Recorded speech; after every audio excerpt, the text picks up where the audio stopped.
Thanks for tuning in to the Vintage Cinema Review. On this week's episode, we're covering Smokey and the Bandit. A 70s classic, and not just covering Smokey and the Bandit, but this week, extra added special guest star, Nutley Nick. In the house. Yeah, this is one of Burt Reynolds' finest, if there can be. You got Sally Field, CB Radios, and Jackie Gleason. Yeah, this is definitely one of Nutley's favorites, so we're happy to cover it for him. Actually, the last Old Dirty Basement Vintage Cinema Review, so we hope you enjoy it. Speaking of which, if you are, leave that 5-star rating, Spotify, Apple, Google, wherever you're listening, and sit back, relax, and enjoy Smokey and the Bandit. Hey, this is Dave. Matt. And Zap. And welcome to the Vintage Cinema Review. Where every week we review some of our favorite films from the past. Hey, there ain't no late fees here. Silence is golden, and be kind, rewind.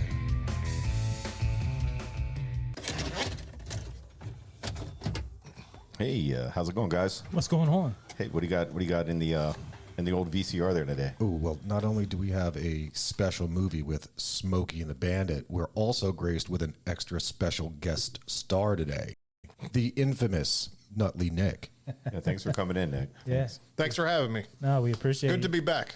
Yay. I'm very happy to be here. Yeah. Celebrating our, what I understand to be, the last installment of the Vintage Cinema Review, while still included on the Old Dirty Basement podcast channel. That is correct. This will be the last one, and then make sure I have that active now, Vintage Cinema Review. There's only like, at this time, maybe 1 or 2 episodes over there, but you're going to want to head over there and follow the podcast. Do it now so you don't fall behind, and moving forward, we'll be over there. So still here on Old Dirty Basement for the true crime, but Vintage Cinema is moving over there. So it's a big move. Yeah. We got like the trucks here. That's why we brought help. Yeah.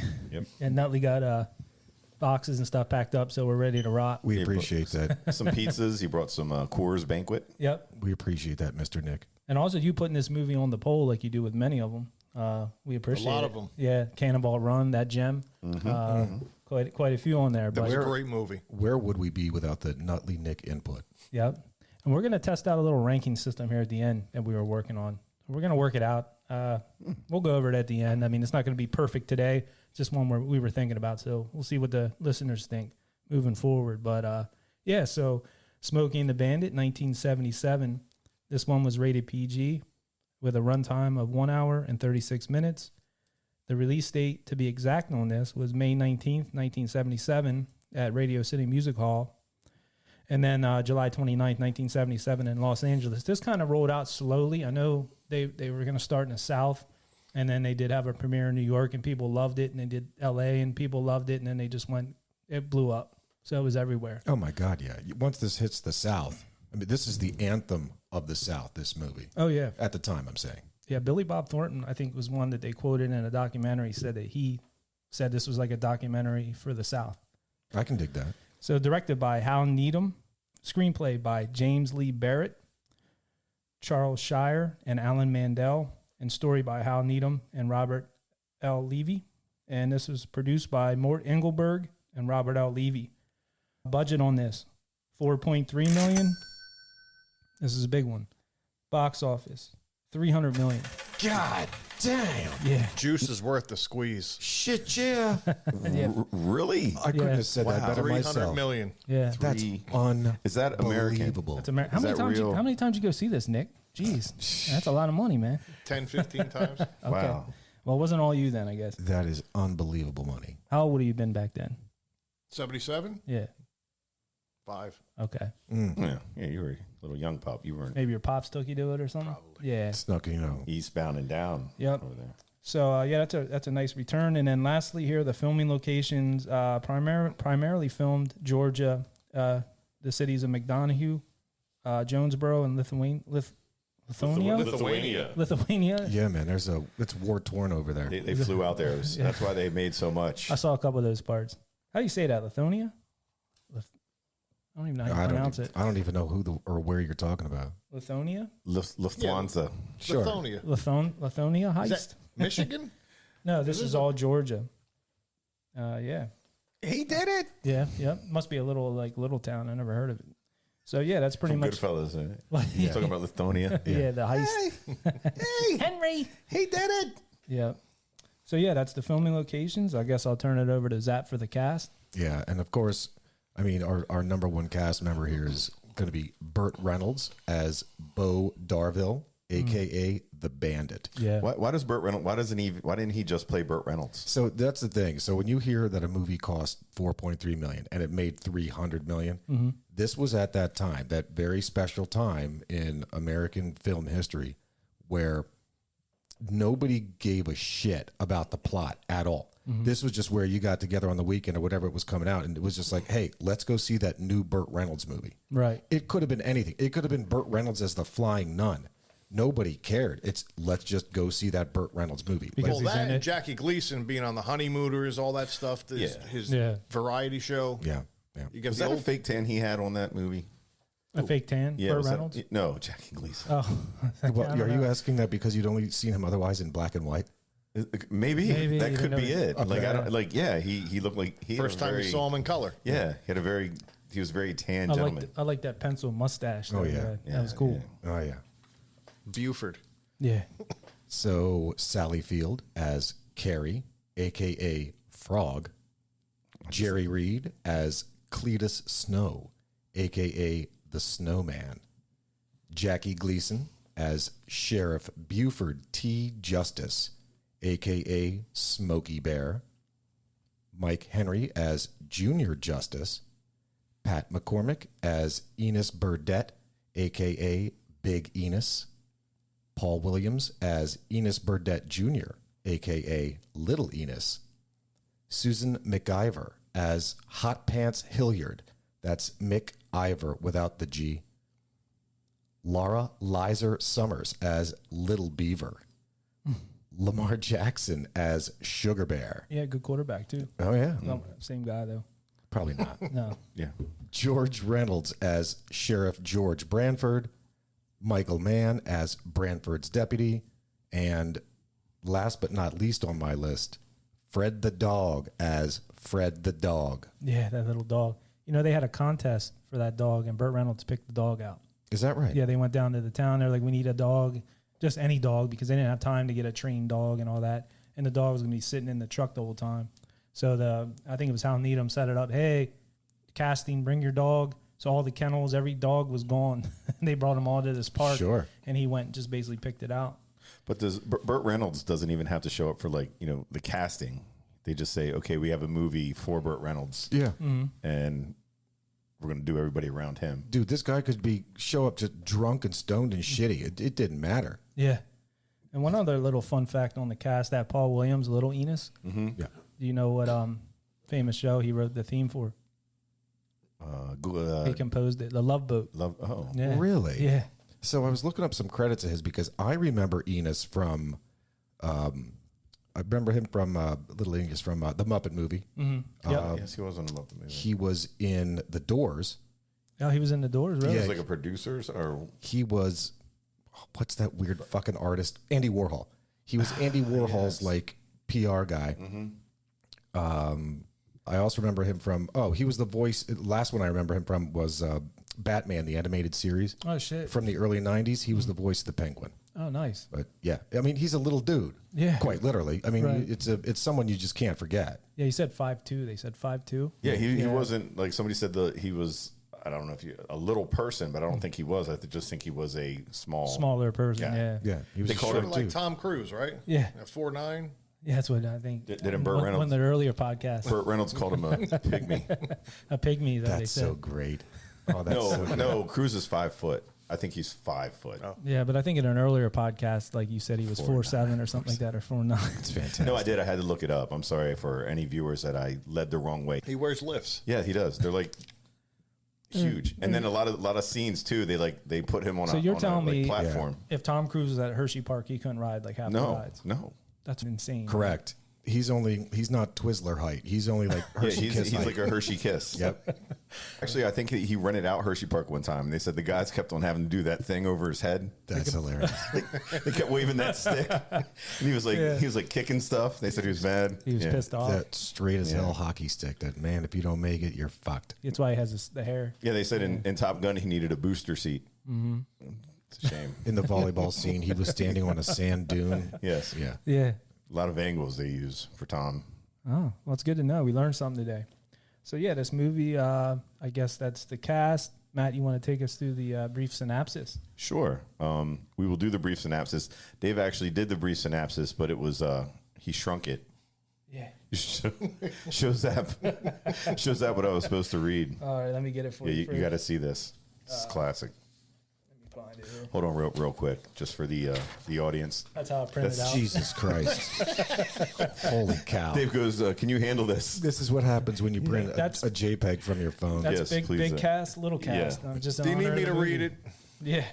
So yes, everyone who's listening, we need a new printer for, Well, I for think the basement. I had the setting wrong on there, you know.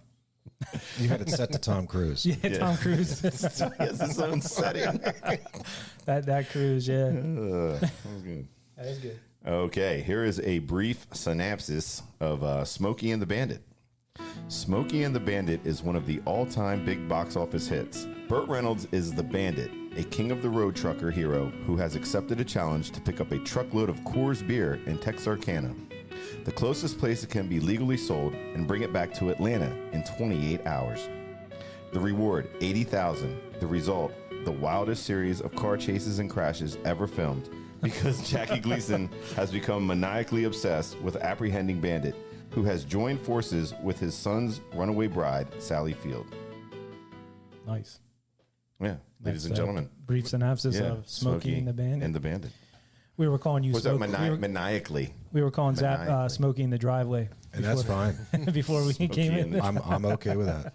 I'm fine with that. As soon as Zap gets here, first thing, quick cigarette. He's Absolutely. got to decompress. Well, yeah. before he comes down. How else do you think I get this voice so sexy? That's it, man. It definitely takes time and effort. It's like that dude in Smoking Aces Uh-huh. with Jeremy Piven, the thing in Vegas where Oh, everybody's trying to kill I him. know of the movie. I don't know if I've seen it. Worth a watch. It's good, Worth yeah. a watch, yeah. So this one guy who puts on disguises, and I mean full disguises like rubber faces and shit like that. In one scene, he was trying to mimic this one guy's voice, who he's dressing as, and he's smoking, just chain smoking a cigarette, and he's blowing like fucking spray paint into his fucking mouth just so he can get this rasp in his voice. Oh, nice. Yeah. That's cool. And who wrote this movie? Oh, that Hal Needham did, and the Robert L. Levy. Okay. So I yeah. think it was. I think he primarily- directed Cannonball Run too. Oh, did he? Yeah. Which Hal Needham? Yeah. Yeah. Well, he was like a what do you call it? A stuntman and all that. Yeah. So that makes sense into the cars and all that. So Well, they said, before, like, I don't know if this is a fun fact or whatever, but before we like go into the movie, they said the whole thing started is when he was at a place that didn't have Coors Light, that you could not buy it, and housekeeping kept stealing it. yeah, it was a maid. Yeah. Yeah. From his refrigerator. Yep. So he's like, that'd be a cool movie. That would be, yeah.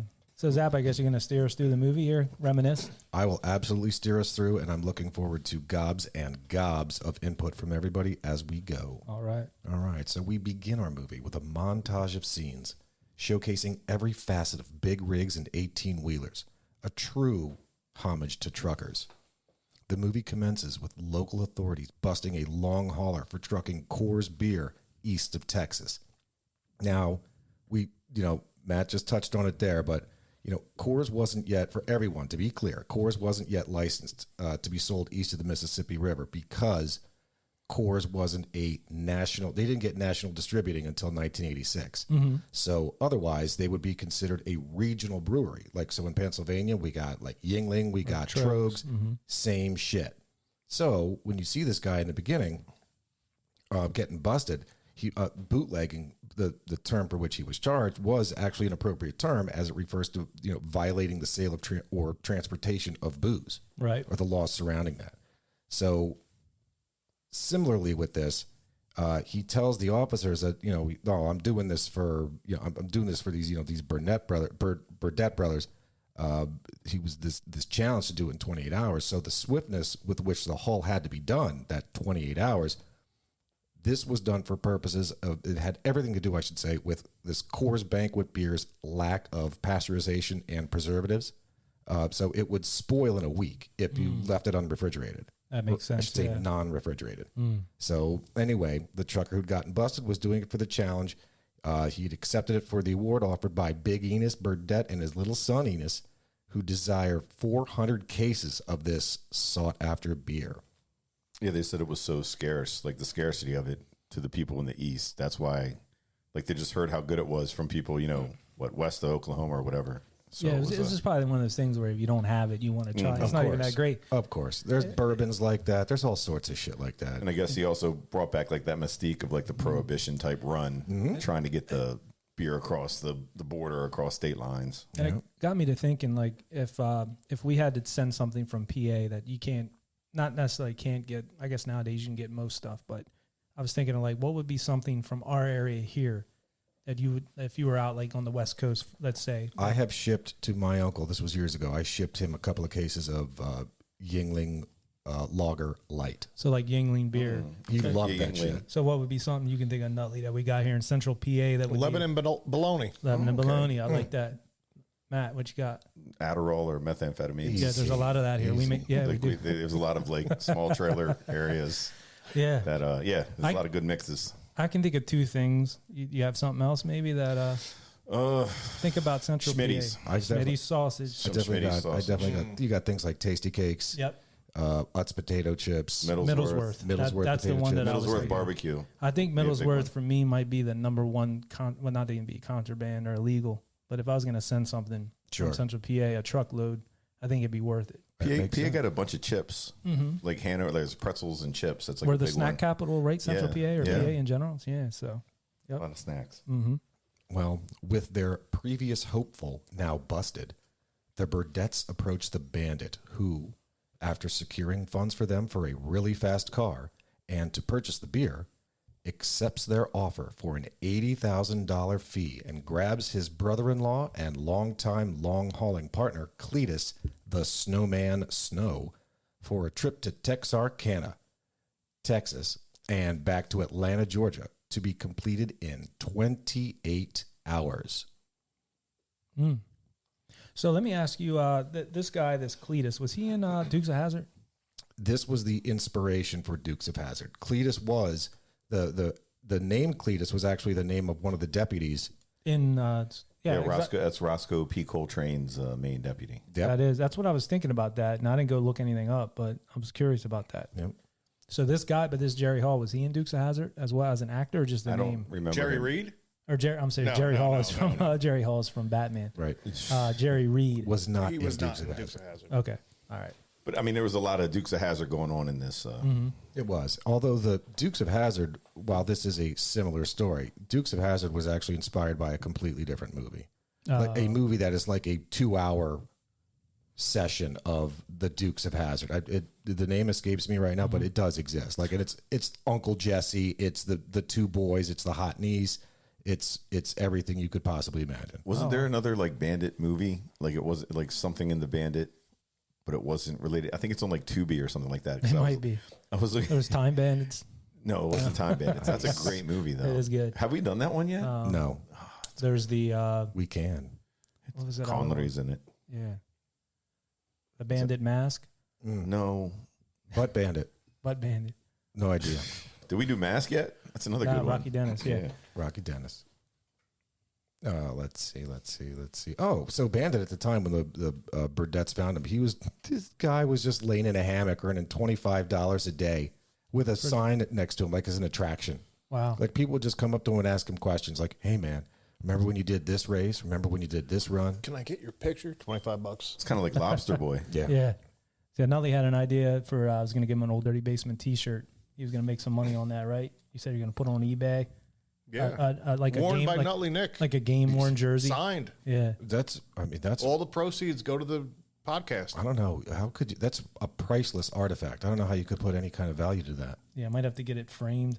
You know what I mean? Somebody will do it though. Somebody would. Just an idea. Dude, did anybody notice the outfits in here? Like specifically the pants on these dudes? Oh, And yeah. belt buckles. Bell bottoms. The bells were ringing, and those pants kicked Tight. ass. This was a Love discussion those that fucking pants. came up at the Colonel's house. Yeah, we were at the Colonel's watching this. and we were saying, did these guys eat in the 70s? Because Everybody if was you thin. had like a 22-inch waist, It's all the drugs. like these. Yeah. Yeah. Everybody was thin. And Oh my gosh! Well, you Yeah, had there to was work. there was no size 36 shorts or anything. Yeah, they didn't have Uber Eats back then. They didn't have as many drive-throughs. Like you actually had to walk around and work and manual labor. Yeah, there's real jobs and stuff. Yeah, Right. it's crazy.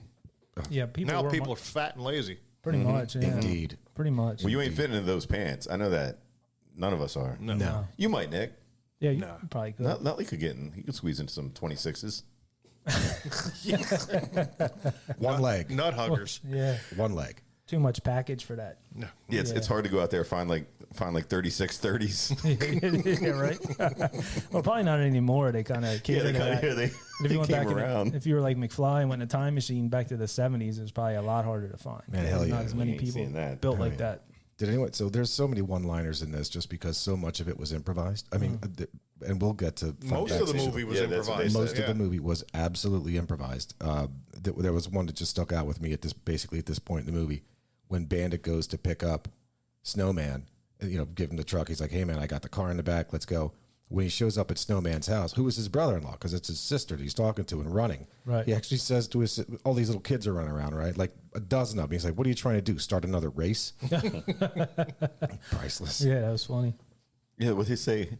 It's Uncle Bandit. She's like, "That's not your damn uncle," or something like that, or Yeah, something around that. there's yeah. probably one that they're not really related. Is Yeah, that what you're that's it, saying. yeah. And he just calls him uncle. My parents do that stuff all the time. They're like uncle this and that. I'm like, are we related to him? No, I just call him that. Yeah.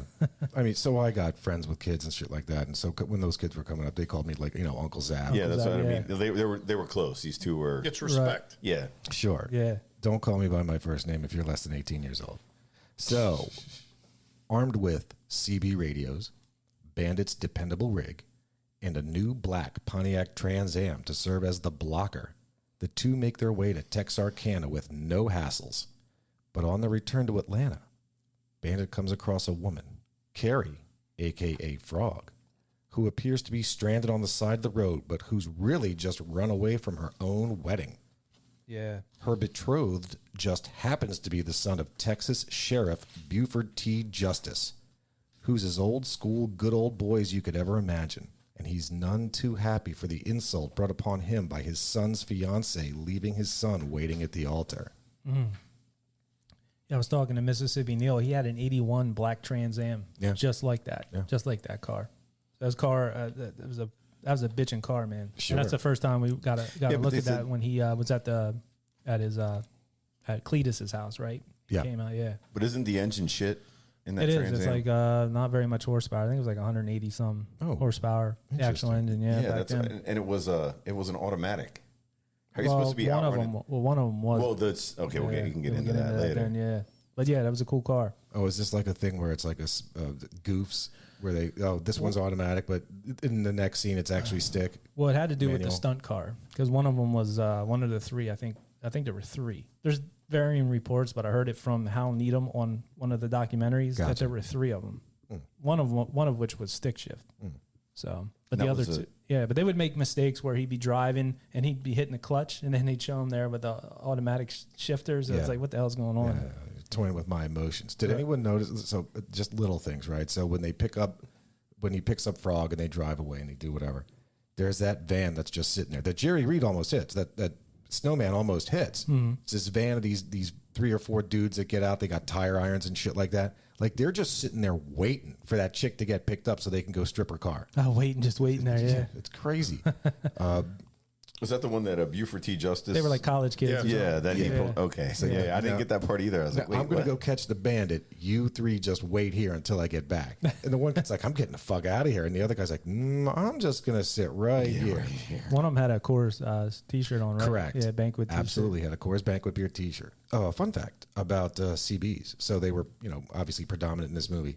Those Citizen band radios, they will range anywhere from 3 miles to 20 miles, depending on the terrain. Oh wow. In fact, fun fact, this film is responsible for an explosion in the sales of CB radios, and it became quite a, just a pastime for car drivers. Yeah. And I mean, that was the thing. I remember being a kid and seeing those, all over the place.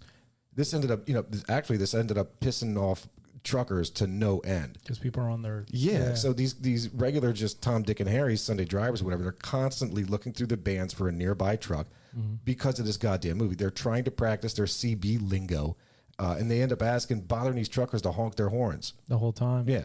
I remember going to the beach like as a kid in the 80s, and we would caravan down with other families, and a couple of them had CB. That's how we would stay in touch, CB radios and stuff like that. If you got lost back then, your paper maps and all that. So you could, if they were, like you said, within so many miles. When my wife moved out here as one of the gifts or some shit, I bought her like a map of the Harrisburg, like the book map, Paper map, yeah. the big Johns that you're buying, in the grocery stores. What we had at work. Yeah. The local AAA offices or some shit like that. Nick, did you come up with CB radios in cars?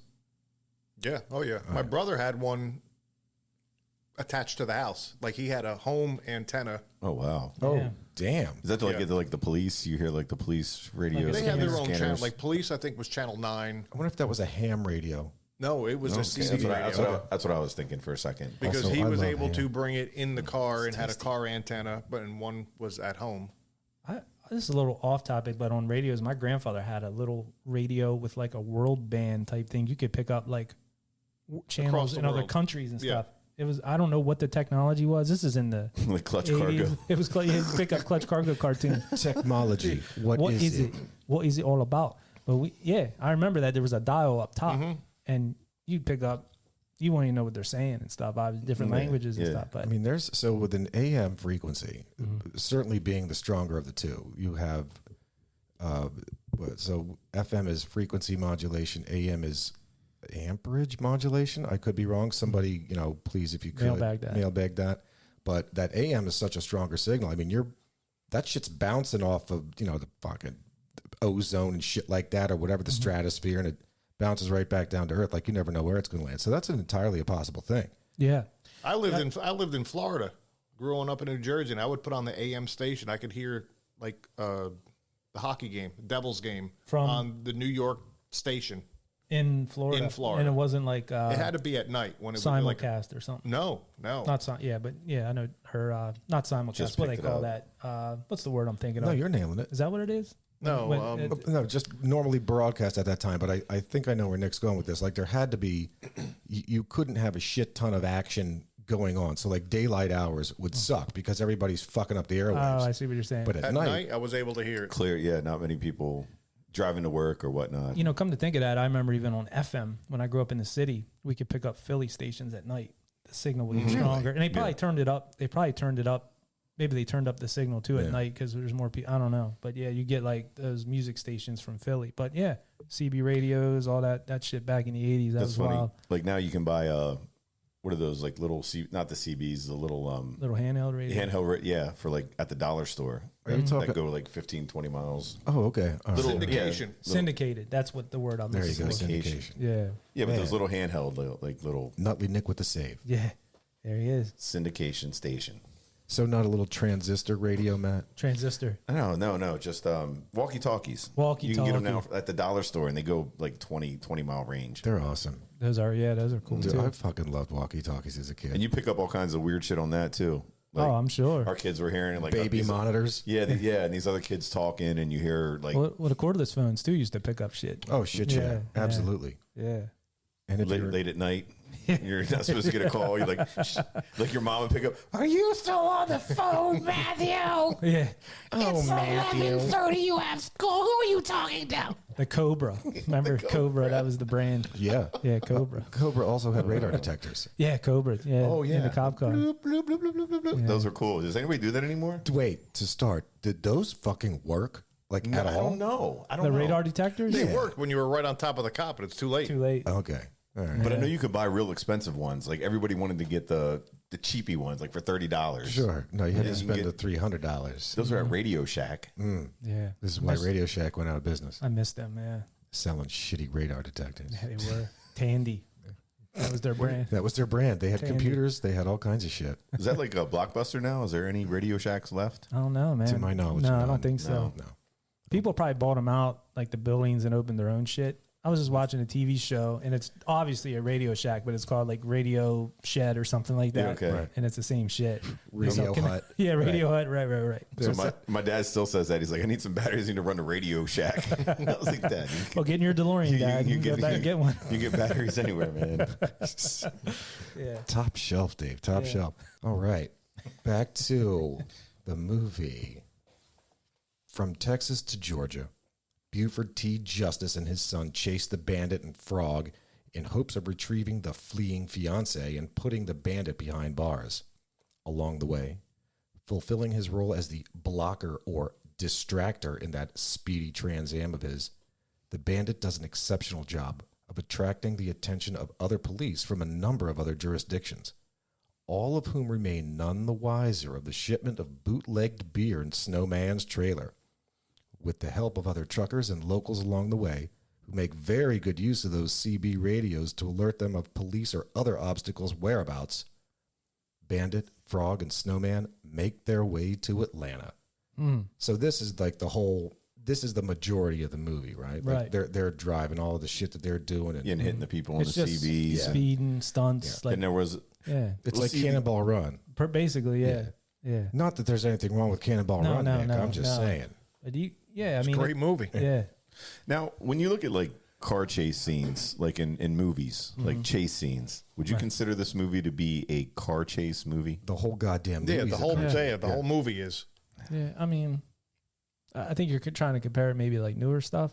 That's Not even that, like a Bullet was something. That's a badass movie right there. That is a badass Steve movie. McQueen. Yeah. What was it? The Vanquishing or the Vanishing? There was The Vanishing, the French Connection. The French Connection. What was that one with De Niro? Ronin. Remember that car chase? Ronin had a kick-ass car chase. That was a good one. Gone in 60 Seconds had a kick-ass car chase. The OG or the revised one? I would say both. Of which one? The Gone in 60 Seconds.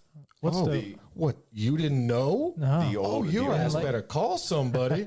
what year was that? So the one with Nick Cage, one of my just the guilty pleasures. I fucking love that movie. It got panned. I don't know why. That movie kicks that your was the ass. first one. No. Nick Cage one came out in 2000. Okay. That was a remake of one that starred Michael Caine. Michael Caine. Michael Caine back in the late 60s. No shit. Just right along the lines with Bullet and shit like that. Yeah, man. Was it British cars and stuff? No, man. It was American. American. It was the exact same story in 2000. With a Mustang and The all same that? same car. Wow. Was that same story was back and a movie was done back in the 60s. Damn. I never knew that. Shit, Yeah, yeah. I didn't know there was original in Nutley. the 60s. Come on. You didn't know that? I didn't know that. Oh. But yeah, I mean, it was more of like cheesy type. It was Dukes of Hazzard type car chases. Yeah, I definitely like this better than Cannonball Run for me. But yeah, I see what you're saying. Yeah, I thought and I hate like in the movies like that where they kind of like speed it up. Yeah. It's like Like Benny Hill. Yeah, I was like, Benny Hill. why are they Benny Hill in this whole friggin' scene here? Yeah. That's Matt, that was so absolutely correct. Absolutely I was like, why the hell? Where is it speeding up at? Right. What are they doing? Yeah. Figuring that the cars too. We looked up. Actually, the police cars would have been faster than that Trans Am at the time. Shit, yeah. Oh, wow, They didn't really? have governors. They had certainly stronger engines. They had stronger engines. They had bigger tires. They had better suspension. Like they were building since the 50s. They started making the police cars able to bigger on purpose. I mean, on you're talking about purpose. the police cars were all 4-door sedans, and that size alone, assuming that it's going to be carrying extra people, is going to give you that stronger engine from the gate. Let alone, hey man, this is for the police, so we need a big ass engine in there, no governor on it, just go go go. That can chase whatever. Yeah. I was thankful for Sally Field in this movie. Yeah. The What do you think, Nutley? I was thankful for Jackie Gleason. His lines in this movie. Oh my just, God. He did have some great one-liners. so great. I like his son looked like Ash. Yeah, from Evil Dead. Yeah. That's what I thought it was. I was like, what's Ash doing on this movie? Totally. Yeah. Totally. Yeah. So Nutley, is this better than Cannonball Run? oh yeah, Yeah. I agree. I had a with lot, that. I agree. lot of laughs with this movie. Right. I couldn't agree more, Nick. This one makes Cannonball Run look like a peanut. Like this is good. This is good. Like, I mean, hey man, Bruce, not Bruce. Bruce Wayne. Bruce Wayne. Burt Burt Reynolds. Reynolds. Thank you. Sorry, I had a coffee stroke there. That's all right. He alone makes this movie dynamic. Mm-hmm.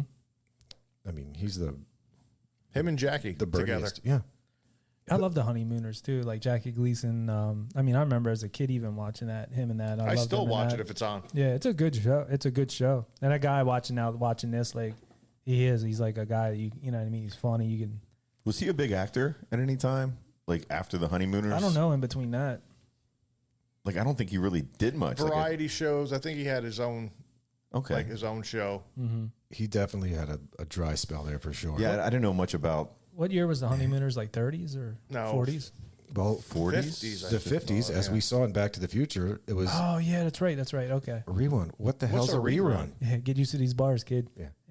Precisely. Oh, I've seen this before. Yeah. It's brand new. Yeah, right. 2 TVs, you must be rich. Yeah. The Nick, I got to go back to Jackie Gleason in this. Like his lines were so good, and I know so much of this movie was improvised. Like I think Burt Reynolds was the only one who was given a couple of lines, and that's like it. Mm-hmm. So much that's coming out of Jackie Gleason's mouth is just he's just tossing it out there. But the things like his son's a fucking idiot. Like, and so what he calls his son and what he says to his son is just, you tit turd, like you tit turd. That's it. It's just dumb shit, but it's hilarious. I like that line when he swears. Was he swearing on the radio? I was getting to that. Oh, okay. We'll get to that one. We'll get to that one. Okay. That might be saved for a fun fact. Yeah. I loved. Oh, so one of my. I'm sorry. A quick little talking point. I loved the rocking chair maneuver. So where they Bandit basically gets trucks again. Bandit lets everyone as a gentle reminder. Bandit is the distraction. Hey, cops, look at me. Chase me. Chase me. Forget the whole idea that there's 400 cases of bootleg beer behind you, around here. Just follow me. Follow me. So in the rocking chair maneuver, you have trucks in front, trucks behind, and directly beside him. So as a cop is passing, it's like they can't even see the fucking car. Like the car basically Don't you cuss on this hey radio. Oh. There it is. That's right. Absolutely. Yeah, what's he say after that? I apologize to all the friendly folk who are listening. There it is. Now hear this, you tit turd. Oh God, top shelf. Also at this point, as this whole movie has been progressing, Sheriff Buford T. Justice's car, slowly but surely, like piece by piece, it's falling apart. It's just disintegrating over the course of the whole movie, to the point where it's like there's the one point he gets. It was valuable evidence. Yeah, that's right. That's what he told that guy. This is evidence. Well, his son, he put the front door in the front seat. He's like, put it in the back. Yeah. Something like that. When the horn just won't fucking stop going, that's priceless. Zap, you got me thinking when you're talking about how this whole thing is just a big decoy. And I know we probably have listeners that coach sports. Maybe you're a football coach. Maybe like Matt, you're coaching basketball. I hope if they haven't done it yet, somebody needs to come up with a play called Smokey and the Bandit. Yeah. Like a decoy play. Okay, you know what I mean? That's not bad. Just to keep the movie alive with the youth and all that. Mm-hmm. Like a football play where it's a fake reverse. One's Smokey, one's the Bandit. Yeah. Something along those lines. I don't want Could you do that in basketball? You know, you could. It could be like an inbound play. Yeah. Like Smokey and the Bandit, like the picket fence, right? Run something like that. When these kids come back and punch me in the face, why'd you make me watch that shit, man? You know how they have like my dad was all excited. You know how they have like an audible in football, like or like in basketball. Run the Smokey and the Bandit. You could call it. You could just say some bitch. That would be like the audible. Bitch. You know what I mean? Yeah. Actually, my kid he came in for towards the last part of that, and he kept saying this. So he's Some like, "What's bitch. the some beach?" I got a good fun fact on that too. Oh, yeah. I don't know. Do you have it too? I'm sure that I read Okay. what you're going to Okay, talk cool, about. cool. I'm trying to limit my fun facts anymore because I got all of them. All right, cool. I'm gonna look into that. If you come help me coach next year, we'll run the Smokey and the Bandit. Well, we should just do all like based on the movies we review, all our plays. You know what I mean? We could have that, the Smokey, the Cannonball Run, Back to the Future. The That's snowman. the Cannonball Run where the hot mom pulls like cleavage out, distracts the ref. Yeah. You know what I mean? We got what would be the play for the Dahmer? Oh man, or you bite. I don't know. Maybe you bite another player. bite a player. Get ejected. And I Yeah. don't think that'll work. No, you drug them. Jeez. Well, we're almost there. All right. We're almost there. So with a spectacular entrance into the stock car race where the Birdettes are anxiously awaiting their arrival, the trio successfully deliver the contraband beer and accept yet another challenge from the Birdettes. That second challenge, for double or nothing, they are to obtain clam chowder from Boston and deliver it to the Birdettes back in Atlanta within 18 hours. Ditching the Trans Am, Bandit and Frog commandeer Big Enos Burdett's Cadillac, taunt Sheriff Justice one last time over the CB, and head off to Boston. Yeah, that was a great scene when they're behind them and they're just taunting them. You know what I mean? Oh my God, yeah. Like the whole, yeah, he's just sitting right in front of him. Mm-hmm. Just look behind, look over your shoulder, dude. They're right there. You know, and this is a great commercial for Pontiac across the board with their cars, because even that big tank of a cop car, like that thing went through hell and was still running. That was a Bonneville, if I'm not mistaken. Is that what it was, Yeah. a Bonneville? And I'm just thinking, man, this car is beat to shit, and they're still running. So I think the dude Neiman, he had contacted Pontiac. He was like, "Look, man, I'm making this movie. I got the green light. It's a Burt Reynolds fucking movie. Right. I need some cars. I need some cars." And he had asked for, I think, 6 TAs, and they instead gave him 3 TAs and one or two Bonnevilles. It was something like that. Yeah. There was like, that's the number I got that I heard on the documentary. I think it was like 3 and 2 or 3 and 2, 3 and 3 maybe. But the one Trans Am, I know one of them was outfitted with a manual and a beefier engine. I think they took like a Chevy like crate engine, maybe like a NASCAR type engine. Sure. Because there was one of those stunt scenes where they couldn't get to speed enough. I think it was the one where he jumped. Yeah. And that particular car, I think it was the one where that stock Trans Am couldn't get the speed to get across. That's what they're doing on 95 in Philly right now. Yeah. They got to back jump up, it up. Jump it. You're right. The whole thing just collapsed. I know. What was it, from the heat or something on the? Yeah. What, The heat. The truck from was underneath. It was on fire. What did they say? 700 degrees. Yeah. Yeah, and And it it just melted buckled everything. Inconveniently underneath, or I should say, what a amazing coincidence that this truck happened to be stopped underneath an interstate freeway full of fuel. Full of fuel. Look, my conspiracy theory stuff's kicking in on this. I don't think it was stopped. It crashed. Whatever. I think he was Stopped, sniped. crashed. It's the same shit. I think he was sniped from a distance and he just wrecked. Well, nobody was Well, injured. it is Philly, so He's you dead never as know. fried chicken. The driver is fucking toast. Was he toast? Oh, as toasty. He's super I know. toasty. Okay, so I guess it just burst into flames. I didn't see. Was it like a Simpsons burst into flames type thing? It's like, Those are absolutely the best. or like Spontaneous combustion. yeah, like it wrecked, rolled over, landed in water, and then it blew up. Yep. Footballs light on fire. Yeah, it's great. The what was I going to say? I did the measurement. Just a quick little directions thing. That the distance or the time it's going to take you to go from Boston to Atlanta is today, like middle of the day. You're looking at 16 and a half hours, Oh, wow. and that's without 95 being fucked up. Right. So if you can do it, I guess you can do it. But I guess maybe back then it was a challenge to get from Boston to Atlanta in 18 hours. Yeah, I would imagine, yeah. The road's different and everything like that, yeah. Hell, I don't know if you had 95 back then. I was thinking of that I would, because you used to have to take US 1. oh, yeah. Yeah. You can go from Jersey to Florida The on boulevard. Route 1. Yeah. Well, I mean, look around here. We've got 81. Yeah. So 81 wasn't shit. Like 22, Route 22 was everything. The main road, yeah. That's how you got to Allentown. Jonestown, yeah. Allentown. 78, I should say 78. I'm sorry, saying 81. 78 did not exist until the fucking 70s. That makes sense when you think about how a lot of these roads are like Carlisle Pike. And, Yep. these, that's how you The got the Harrisburg Carlisle, Pike, that's Harrisburg right. Pike coming back. Yep. And, there wasn't, you're right. You think about that stuff. Baltimore Pike. Baltimore Pike, yeah. Mount Gretna Road, like in E-Town. All these little towns, I'm sure wherever you're at had names like that. Did you guys notice one of our catchphrases? That Catch you on the flip side. yeah, Yeah, that was cool. We did not get that from this movie, trust me, because I didn't no, know I didn't, that. yeah, it kind of made me laugh. Right. But it was funny how like he's going all these CBs. He got like Sally Field sitting there after he just tapped that, and all these girls like, "You stopping by, Smokey?" And Yeah, he was the man. yeah, She was all jealous after she made him take his hat off. Speaking of which, that hat hair he had was fucking phenomenal. Oh, yeah. He had such a lush crop of hair under there. Like it looked like it was like sprayed, hair sprayed, like to be perfectly like almost Frankenstein-y Right. underneath that hat of Just his. staying, yeah. But yeah, the flip side one, because he was too pooped to pop, is what he said for the hookers. And catch you on the flip side. Yeah, so I'll catch you on the flip side. Maybe he listens. I don't know. He might have caught. Yeah, Do you back have, in the. do you have That's another Spotify time and that machine. Trans Am? Yeah. So I guess it's time for the We don't have the sound effect yet. God damn it! But I Maybe have by it. the time but we get to the new podcast, we're going to save that for the new podcast. We got right. some sound effects and stuff. What, for the fun facts? For the fun facts. Yeah. Boop. Fun facts. There we go. Yeah. Thank you, Nutley. So who wants to start off? You got one there, Nutley? You want to lead it off? Honorary guest? Your fun fact. What do you got? Something about the movie, maybe? No, I don't. Stop. No, Would you fun fucking fact. stop? How about the first time you saw it? Or Well, Yeah. fun fact, they didn't want Sally Field well, yeah, you're as right. as the actress Why, though? You know why? because she wasn't attractive That's enough. what they said, yeah. That's Is that baloney. right? Yeah. I couldn't believe that, yeah, but that's what they thought. She wasn't attractive enough. Her agent wanted her to have a big movie on her Oh, resume. is that what it was? Okay.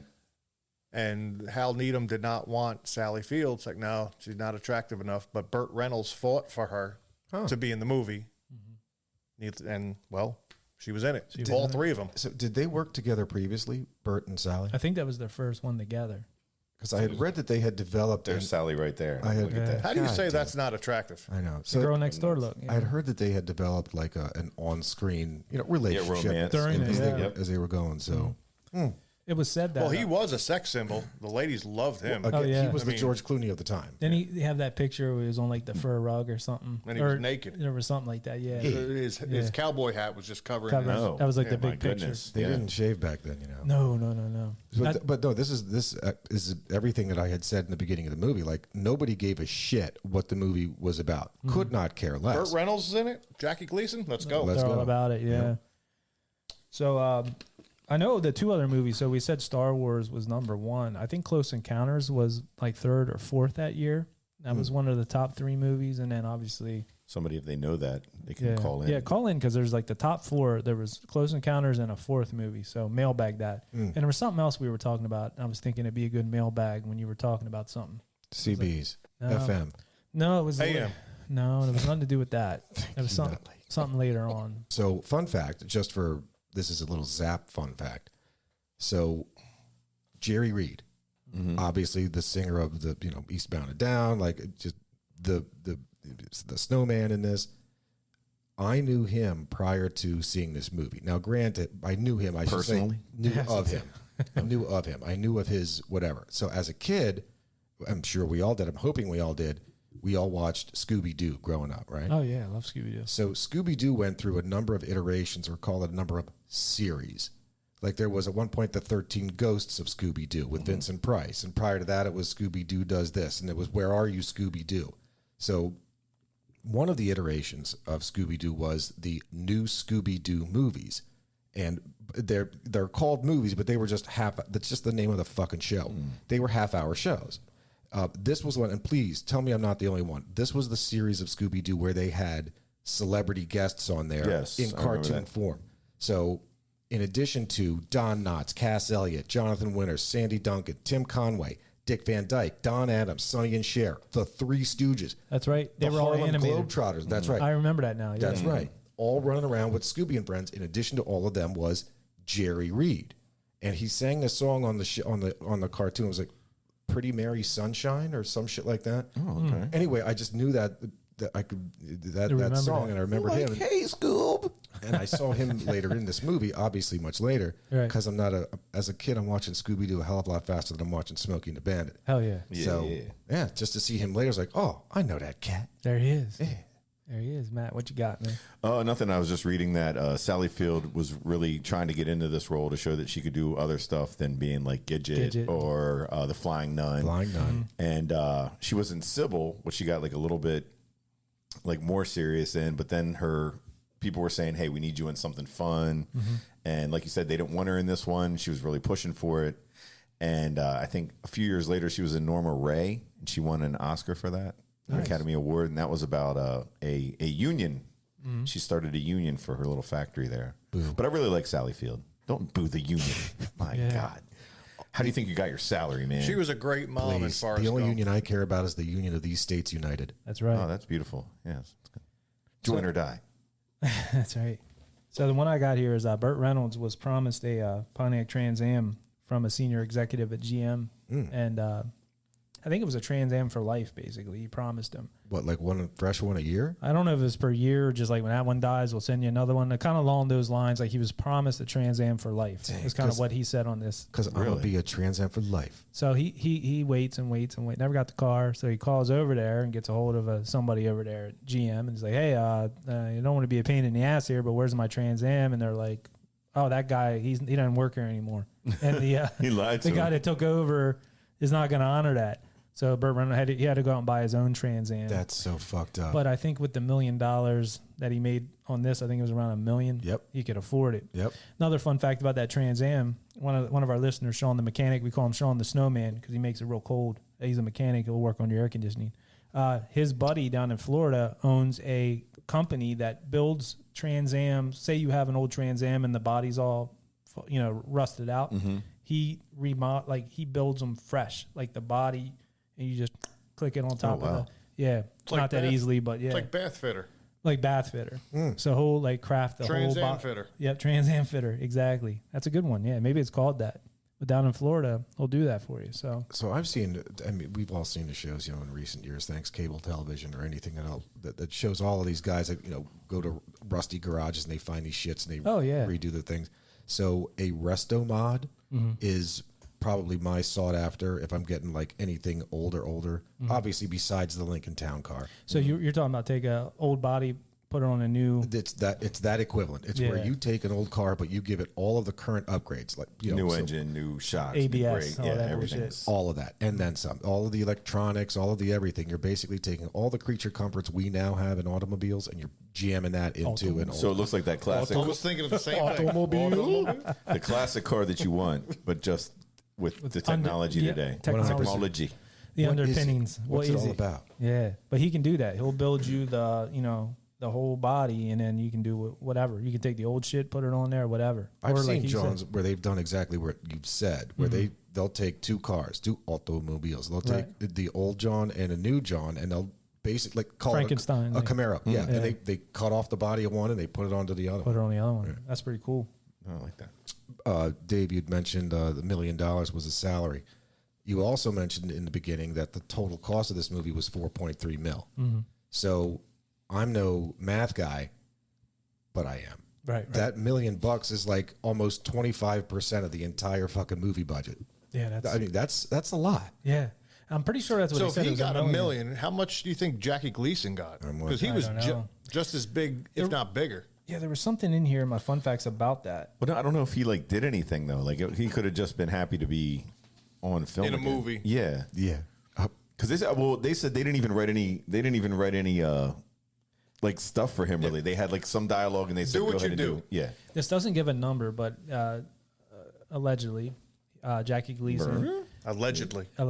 a percentage of the gross box office was offered to him instead of a straight salary, but he took the salary and it cost him millions. And that reminds me of what was the other movie we talked about? Well, It was Jack Nicholson, right? yes, Jack Nicholson Yes. in Batman. Batman. And one of the biggest, so Jack Nicholson, but he got something on the side, but I think that the follow up to that was one of the true guys that now make that the industry standard was Keanu. Keanu. Yep. So I don't know. I mean, I would assume Keanu Jackie likes the cut, Reeves. the box No, office. Keanu Reeves. Likes the Keanu box Reeves. office cut. that Burt Reynolds number. I'm pretty sure it was $1 million. I know in Cannonball Run, I think it was similar though. It might have been $1 million in Cannonball Run. So I might be confusing the two. So that might not be 100%. It was both around the same time. Yeah, And well, $1 million yeah. back in 76, 75, whenever it was started to be made. I $1 mean, million. as much of a legend as Jackie Gleason is, I think at the time Burt Reynolds was probably the bigger draw. Oh yeah. So he probably was going to get more. But who knows? They said Gleason drank his way through the whole thing also. Good for him. Oh, really? Like he had an assistant. He would say he'd like a hamburger, and that was they'd pour him big doubles of bourbon. Okay. So he'd be sitting there when he's not on set asking for another hamburger. Guy would bring him something. He'd have his little double bourbon. So it wasn't hamburgers? No, it was not. His hamburger was bourbon. Bourbon. What was that thing that he ate? I didn't know. So what? No, Oh, the time out. Diablo, yeah. A Diablo sandwich. What the hell is that? That no one knows. What is a Diablo? I have. Dave knows. Oh, Dave. Oh, fun fact. There is speculation on that, but no one knows. But before we get there, so just to be clear, because I had seen that going through, I had seen the blurb that Jackie Gleason liked hamburgers on set, and I just blew by it thinking, oh, fucking Wimpy likes fucking hamburgers. Wimpy, He'll pay you on Tuesday. For a hamburger today. I didn't know that a hamburger was code Yes, that was his code for double bourbon. Holy shit. Yeah. He loved his bourbon. Nice. They said a lot of times too, you've seen him on, he'd just be like sweating. Yeah. That's great. I think that was his bourbon sweats. So back to the Diablo theory. There's one theory I heard that it's a almost like a sloppy Joe that's spicy. There's corn in it and sour cream and almost like a taco sandwich almost. It's like hamburger meat, like a sloppy Joe meat that's spiced up with corn. That's what it looked like when he was eating it. Yeah. And that's kind of what most people think. But then there's also a Diablo is like a pulled pork with spice and different things. But that's obvious. I don't think it was pulled pork. I wonder where it was served at. What is that? Was that Probably still down in, south, maybe. Yeah, I know, but I'm trying to think where that was filmed, that location or wherever when he asked for the El Diablo. I think they called it was the Atlanta something restaurant. Is that what it Atlanta was? roadside restaurant or some shit. I'm gonna ask for that next time I go to a diner. Yeah. I'll say like one El Diablo, please. Well, we definitely have listeners in the South. So if anybody knows, mailbag, you can find us on Facebook at Old Dirty Basement and send us a message. We'd love to know. Or our email is at olddirtybasement@outlook.com. Yeah, send us that. The Deep South. Yeah, the Deep South. Yep. So what else you guys got? So Zap, I wanted to ask you, we were talking earlier about there was something you said you had on some bitch. You have a fact on that? Oh, nothing other than they had in television iterations of the movie, they had cut out some bitch and they turned it into obviously something else. They turned they again, just to church it up for television, they changed it from son of a bitch that he pronounced as some bitch to like some Son of a gun or something like that. Yeah. Something like that. The thing I had on that some bitch was that actually came from Jackie Gleason and Burt Reynolds. This is from Burt Reynolds on this documentary. They were talking before filming and stuff. And he was like, so your dad was a policeman?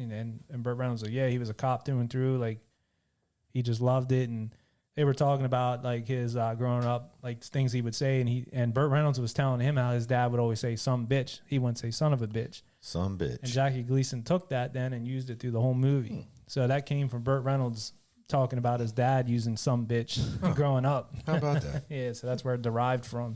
You some bitch. Yeah, and They now said- it's part of the lexicon down there in the South. Some bitch. Was that we talked about that lexicon and Yeah.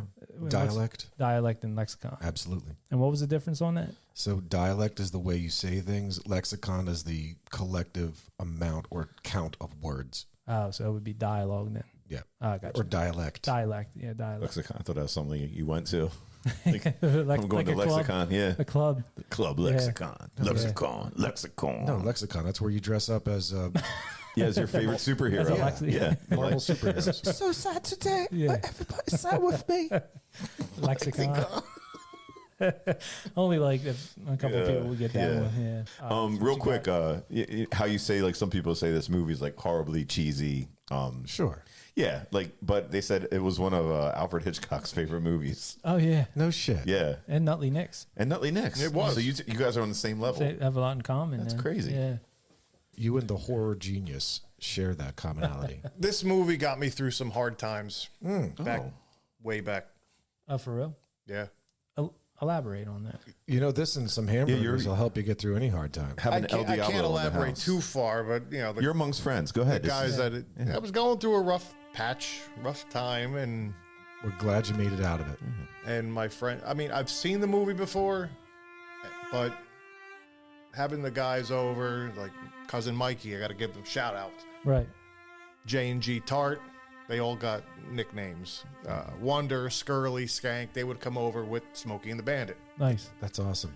And just like the Jackie Gleason lines, everything about it. There's just a fondness, right? And Yeah. we've talked. We've So like happened this time, before. the Yeah. time period of my life was shitty, Yeah. but the camaraderie we had watching that and just laughing together Nice. That's a great brings story. back the good Yeah. memories. Hell yeah. That's cool. And See, that's why there's- it's beloved. Yeah. despite in your darkest hour, there will be a light of hope. That's right. That's fantastic. So that's why this movie has a special place because of those guys. That's awesome. cool, man. And were you Nutley Nick back then, or did you go by something else?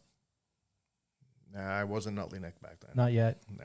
I didn't know if you came out of that like a superhero. No, you he- turned into Nutley Nick Yeah, he like had after to- that. You had to earn that. He goes to like a phone booth. And you Yeah, could it's bid on a Nick. Nutley Nick shirt, the Old Dirty Basement shirt. It'll be on eBay. eBay, look that up. I'm wearing it right now. Yeah. It's all going to a good cause. We should get like, Nutley All in the proceeds go to the basement. basement. Yeah. That's it. That's it. Yeah. I don't know. Mississippi Neil might put a bid in. He might bid on it. Yeah. They said some people in the South hated Jackie Gleason's. They said they were making fun of the Southern accent because he's a New York born Brooklyner. Yep. Oh yeah. And they said like they were pretty taken aback even, didn't like even that. in the 70s. Oh wow. They're like, That's we don't talk surprising. like that. I'm surprised back then that they would care. In the movie or just In general, like after 'cause you read that people were like, he wasn't really a Southern accent when he was in the movie. well, whatever they said, whatever he was trying to portray as a Southern Buford T. Justice. Right. A Texas lawman. Like, Yeah. he's not a Yeah, Texas. he's not a Texas That's lawman. not the sound of a Texas lawman. No. So let's talk about that when he broke the fourth wall. That was like a big deal. Oh, yeah, yeah. Like 15 minutes in or so. yeah. The colonel actually brought that up while we were watching it. He's like, "Hey, he just broke the fourth wall," and I didn't really think about it. Yeah, he looked right at you. But in that documentary, they were talking about that was like Burt Reynolds was looking at the director like, "You really want me to do this?" Like that's kind of a no-no, I guess, with a lot of the movies. They want you to not that this movie's like some kind of Academy Award right. for best. No, it made $300 million. It did, but at the that's because time it was a fun, it was supposed fun to be movie. like a fun movie, and he was just kind of like, Well, you mean want when me he was in the car? Is And that he what you're looked talking at the about? camera, And, yeah. and smiled. Yep, like the meme or the GIF or whatever I just sent you earlier. That was that scene. Yep. Yeah.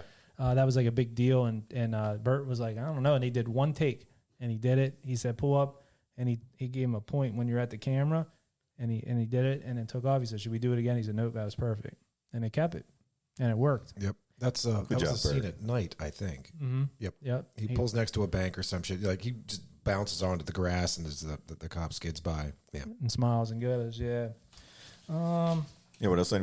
Anything else? Nutley, you got anything good? Any? Nah, it's great lines. And to hear that it was ad-libbed Yes, very blows good. my mind. Absolutely. And wasn't there something that, didn't you bring it up? Jackie and Burt Reynolds couldn't be They on, didn't like each other. Yeah. Yeah, they weren't getting along. they couldn't I be on guess. screen in the same, except for that one scene when they were getting the Diablo sandwich. Yeah, That's right, They were, yeah. they were weren't- close. They didn't want to be in the same area vicinity. together. Yeah, they weren't close at all during the movie. Yeah. And in that documentary, Bert actually said that this movie's like Chinese food. You watch it, and then about like an hour later, you might want to watch another movie. It's like one of those ones where you enjoy it, but it's like, you know. That's fair. And one other mailbag item I forgot I wanted to. $300 million worth. Yeah, he made some money on that. That's a lot of ramen. One other mailbag item I wanted to shout out, Roger. Metric Raj. Yeah. I was going to say Roger Ebert. Yeah, Roger from Philadelphia. Boogie, woogie, woogie. He liked my Pharrell impersonation, but he said that I guess in one of the last podcasts we were talking about Demi Moore and Elizabeth Berkley, and I think I might have messed it up. Two And- strippers. I Yeah, know so that. Demi Moore was in Striptease, and Elizabeth Berkley was in Showgirls, and I think I might have flip flopped, or we did, or whatever. But they're easy to get confused. Very similar. Both fantastic movies. Yeah. They're right up there with the one we just watched with Smokey and the Bandit. Yeah. Oh, and one other thing from Sean the Mechanic. There's a van. They call it the Bandit. It's a Honda Odyssey. Nice. It's made to look like Bandit. it's made to look like the Trans Am. It's black with all the decals cool, and shit like cool. that. That's pretty cool. Yeah, I mean that's pretty much all I got for the fun facts. Nutley, thanks for putting this one on. This is closing out Old Dirty Basement. We're gonna come back with I think 3 heavy hitters in a row. Bow, bow, bow. Yeah. Cannonball Run 2. Smokey and the Bandit 2. Yeah. I don't know. I think they were. You can't really do it again. I think that, like you just keep it the first time, and that's like I think we're gonna. that's the best. I think we're gonna get a little more on our vintage cinema review. We've got some feedback that when it's movies that we're passionate about, it comes out better. Shout out to Trung and a Yeah, couple other thank you, people Trung. that sent messages, and I gotta agree. I think when we did Pulp Fiction, it was some of our best work. Yep. And so I think we're gonna definitely do fan polls at times, but I think we'll try to stick to stuff we really like. But what about like the Cannonball Run where all 3 of you hated it? That was And good, that was good too. right? Yeah, it's true. It was good, and people enjoy it, but down the road, maybe. Or even if you 2 like it and one doesn't, there's still. Well, why didn't you like it? Oh, you're going to have something for that, though. I think. Yeah. Oh, yeah. That's right. Our rating system. That's right. So on to that rating system you were going to mention earlier. You had alluded to it. So we were group texting and kind of going back and forth, and we came up with we're either going to late fee, right? Late fee means that you enjoyed the movie and you were going to keep it for another night or two. You don't want to return it because you'd like to watch it maybe a couple more times. You're going to eat the $3 for the late fee. There was return it, burn, return it, late fee, and burn it. Return it. No, there was free, late burn, fee, return free, it. free or burn. No, you wanted free because the movie sucked so bad you were going to argue for You want your money back. Yes, you wanted your money back. You wanted the free rental. So you basically got 4 choices. And then you would just burn it because you don't want anybody else's eyes. It's a work in process. Right. We're yeah, getting there. pretty much. Yeah. So yeah, Never mind that. Yeah, late fee would be This is ad lib, much like the movie right. Smokey and the Bandit. Late fee would be we love it, we're keeping it, and we'll pay the late fee. Return it means it was okay. I'm just taking it back, getting another movie, and then we had Burn it, which means then fuck we had this then we movie. had free rental, which meant this movie really sucks. I You want another argue rental. with the manager, like, hey, can I see the manager, please? Because I And rented then they this. give you a free rental, Yeah. and then the ultimate, which this will have to be for like a really really bad Shit show. movie, would be burn it. Like burn it. I don't even care. I'm paying for it, but just out of Night of principle, the I'm gonna Leapers? burn it. I'm throwing it in the fire. But Maybe see, something like the that. Night of the Leapers, like, you really couldn't put that under that because that was when we were first starting. Like, we didn't know what direction we were going. So Right. we were going to do, like, most of our movies like that. Right. But that's only something like Tarantino can get away with. For So me, who's voting on it? Who's like doing? us 3 Oh, or okay. 4? You like obviously you're gonna probably. you can I throw thought you some in meant there. like Yeah. people who's listening. For me, I'm returning this one. I mean, I didn't love it. I didn't hate it. I liked it. I'm just taking it back to the video store, and here you go. Let me go rent something else. So that's for me. I'm returning it. Okay. Me too. I'm too? returning Return it. You're not gonna late fee on it? No, I don't need it another day. Okay. Okay. That's Maybe fair in enough. a couple months, 6 months, a year, I'll re-rent it. Re-rent it. Okay. I'm going return it on this Return it. I'd say the same. I'd return it. So that's 4 returns on Smokey and the Bandit. So that's how it's going to work. So I have a feeling our one of our 3 movies we do kicking off, maybe it'll be a late fee. for show. Yeah, yeah. That's kind of an idea. We'll work on that. But you're saying with like the heavy hitters, I mean, there's some stuff that we can say negative about it, but I think we have some pretty good ones coming up. There's definitely been movies that we reviewed that I would want a free rental. Oh, Yeah. Sure. fun fact. The other night I went to a concert and the lady at the bar had on this pendant. And I said, excuse me, can I see that real quick? Because it kept on flopping around in her cleavage area. My wife was right there, so I don't want to look. You said, "Can I see that?" Yes, I was like, can I see that real quick? And it was No, what I meant was, could you move the pendant out of the way? I'm trying to look at your Well, cans. look at the cleavage. it kept getting caught in there, but I seen it as it was flopping Hey, around. let me help you and get that out for you. Yeah. So it was an American Psycho pendant. Oh. And I went into a spiel and told her all about the basement. And so hopefully she's out there listening. You tell some friends about it. Yeah. Miss Waitress Lady at Club XL. Nice. And yeah, tune in. Foreshadowing. Very much so. Foreshadowing. Yeah. And when I was at the beach last week, this guy comes in. He looked like John Cena, his face. He had An a shirt. Old Dirty Basement? No, Beastie Oh. Boys. But that exact at logo. first, it was that logo. Oh, At okay. first, I thought it was like, oh, shit, he's got an ODB shirt. That's awesome. Oh, man. So I went up to him, gave him a business card, told him about it, and he loved the logo because that was what he was wearing. Nutley Right. Nick, always pushing. Always. Yeah, actually, always. Nutley Nick, we do got to give you a shout out. If anybody worldwide sees a message in a bottle, that would 3 be of them. 3. Yeah. Oh, Coming my from goodness. Nutley Nick. Thank you. From Thank Nutley. you. Speaking of that, did you see what Mississippi Neil did today? No. Yeah. Oh, What did Mississippi Neil do? nothing. Down at the beach, he has that going in the. Oh my gosh! Thank you, Mississippi Neil. That's amazing. Yeah. That cost Mississippi Neil half a paycheck right there. Pretty much. Yeah, so we're all looking at a picture that we didn't describe. All we did was just say that's awesome. Yes, I don't think that's real. Correct. Yeah, that's- This will be It's in an the, airplane with a banner. yes, I Listen, know. listen to the ODB podcast. This is for Patreon listeners. This will be one of the Old Dirty Director's Underground cut. episodes. Yeah. Oh, dirty underground. But yeah, dirty. Nutley Nick, thank you. I guess we're done with the fun facts. I didn't miss Yeah, anything, right? no. Nobody else in the game. I think we All right. we Good hit to 'em see all. you guys again. Yep. So Yeah, anytime, Nutley. yeah. We like you down here. So don't forget to go over and follow us on Vintage Cinema Review, available on all your favorite podcast platforms. Find us on Facebook and Instagram at Old Dirty Basement and on TikTok at Old Dirty Basement Podcast. I guess that's it for now, so we'll catch you where? As Smokey says. Oh, no, as the Bandit says. Catch you on the flip side. If we don't see you sooner, we'll see you later. Peace. And don't forget, check out eBay. Nutley Nick worn t-shirt. Thanks for listening to the Vintage Cinema Review in the Old Dirty Basement.